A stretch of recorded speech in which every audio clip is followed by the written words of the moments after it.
Good morning everyone. আৰু খ্যাতি-তৃষ্ণা YouTube চেনেলৰ অন্য এটি ভিডিঅ'লৈ সকলোকে স্বাগতম জনাইছোঁ। আজি আপোনালোকক মই কেইজোপামান ফুল গছৰ সৈতে আদৰণি জনাইছোঁ দেই মোৰ ভিডিঅ'লৈ। ভিডিঅ'টো পিছে ফুলৰ নহয়, মই এটা ৰেচিপি দিম। গাহৰি মাংস বনাম মই মাটি দাইলৰ সৈতে। তাৰ আগে আপোনালোকক ভাবিলোঁ কেইজোপামান ফুল গছ দেখুৱাই দিওঁ। এই ফুল গছজোপা দেখিছেনে? আমাৰ গেটৰ সন্মুখতে আছে। সন্ধিয়া যে কি গোন্ধই আমোলমোলাই থাকে নহয়, ৰৈ একেবাৰে গোন্ধ লৈ থাকিবৰ মন যায়।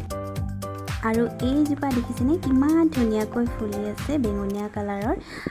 মই নামটো নাজানো, কি বাৰু নামটো আপোনালোকে জানে যদি কমেণ্ট কৰি জনাবচোন দেই।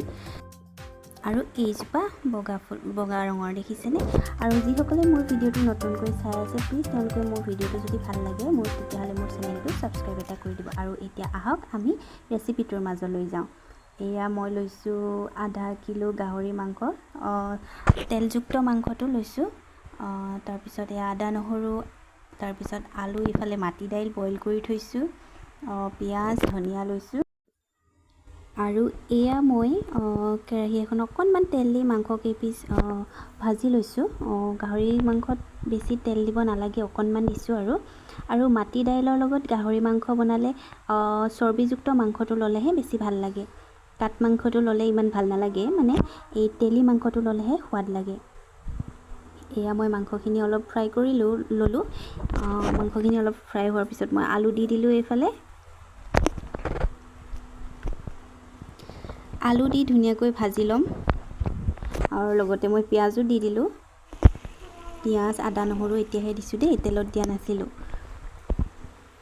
এয়া ভালদৰে লৰাই দিলোঁ মিক্স কৰি। এয়া দেখিছেনে গাহৰি মাংসৰ পৰা কিমান তেল ওলাইছে? তেল বেছি নিদিলেও হয় মানে।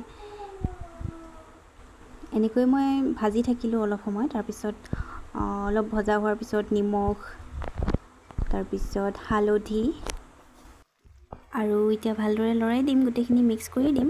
আৰু এই নিশ্চয় ট্ৰাই কৰিব বুলি আশা কৰিলোঁ দেই। বহুত ভাল লাগে, আপোনালোকে নিশ্চয় ট্ৰাই কৰিব। গাহৰি মাংস এনেও মছলা নিদিলেও ভাল লাগে। আপোনালোকে কেনে পায় বাৰু মছলা নিদিয়াকৈ? মই কিন্তু গাহৰি মাংস যেনেকৈ ৰান্ধিলেও ভাল পাওঁ, পুৰি দিলেও ভাল পাওঁ। আৰু মই এনেকৈ বনাই থাকিলোঁ।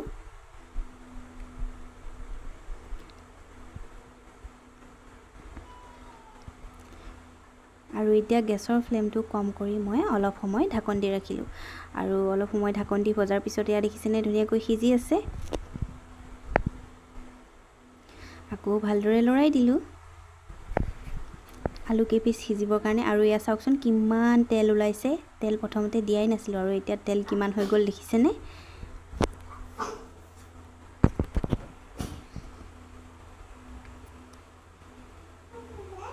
আৰু এনেকৈ লৰাই লৰাই ভাজি থাকিলোঁ। আৰু প্ৰায় সিজা হৈ গৈছে মাংস আৰু আলু। এতিয়া মই বইল কৰি থোৱা মাটিমাহৰ দাইলখিনি ইয়াতে দি দিম।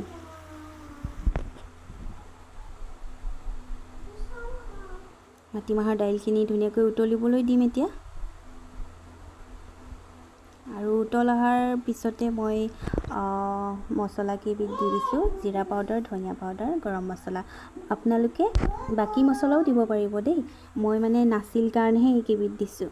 আৰু ধুনীয়াকৈ লৰাই দিলোঁ আৰু ধুনীয়াকৈ ভালদৰে উতল আহিবলৈ দিলোঁ, যাতে গাহৰি মাংস আৰু মাটি দাইলখিনি ধুনীয়াকৈ মানে কম্বিনেশ্যনটো ধুনীয়াকৈ মিলি যায়। এনেকৈ উতল আহিবলৈ দিলোঁ। দেখিছেনে ধুনীয়াকৈ উতল আহি আছে, দেখিছেনে? এনেওতো মাটিমাহৰ দাইলখিনি সিজিয়ে আছে, যিহেতু বইল কৰি লৈছিলোঁ। আৰু এইফালে উতল আহিবলৈ দিলোঁ আৰু ধুনীয়াকৈ লৰাই আছোঁ এনেকৈ। দেখিছেনে কি ধুনীয়াকৈ সিজিছে? এয়া চাইছেনে?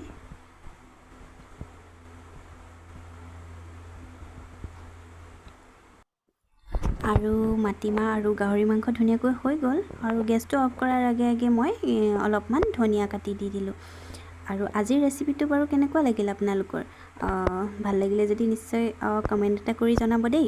আৰু নতুনকৈ চাই থকাসকলেও মোৰ চেনেলটো যদি ভাল লাগে, ভিডিঅ'বিলাক যদি ভাল লাগিছে, তেতিয়াহ'লে কমেণ্ট কৰিব ধুনীয়া ধুনীয়া। আৰু মোৰ চেনেলটো আগবাঢ়িবৰ কাৰণে ছাবস্ক্ৰাইব এটা কৰি দিব। তেতিয়াহ'লে আজিলৈ ধন্যবাদ।